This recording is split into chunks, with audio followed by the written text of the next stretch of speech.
Hai, akkam jirtu nagaa keessanii fayyaadhaa? Ani nagaa kooti jira. Akkam ijoollee yuutuubii kiyyaa jalatti argamtanii? Nagaa waaqayyoo inni jalqabaaf dhuma hin qabne isiniif haa baay'atu. Akkam jirtu nagaa keessanii? Ani jira nagaa kooti galanni gooftaatti haa tolu. Waan barumsa isiniif ta'a jedhe tokko isinii qabadhee dhufeen jira. Page ko subscribe, like, share na godhaati. Maatiin haftaa ijoollee Oromoo. Muktillee baala qabaa, simmalee maalan qabaa jedhan akkuma sanaati anillee simmalee maalan qaba ijoollee Oromoo.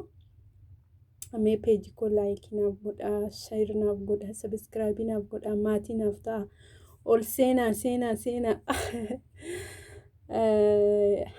Barumsa baay'ee ciccimaan isinii fidee dhufa yoo maatiin haftaatanii jettanii abdiin qabamoo akka maatiin haftaatanii barumsa hedduu waan isin bohaarsu waan irraa barumsa argattan keessattuu ijoolleen biyya arabaarra jirtan obboloonni koo anillee akkuma keessan biyya arabaan jira.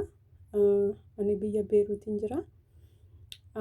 Waan barumsa isiniif ta'uun isiniif anallee waan naqunname waanan irraa baradhee isiniif illee akkasuma barumsa isiniif ta'a jedhee waan hin abdadhu waan tokko sammuu kiyya keessa waan jiruufu yaada koo isiniif qooduun barbaada. Kanaafuu mee laayikii na godhaatii mee maatiin haftaa isa booddee erga maatiin haftaatanii booddee waan adda addaan isiniif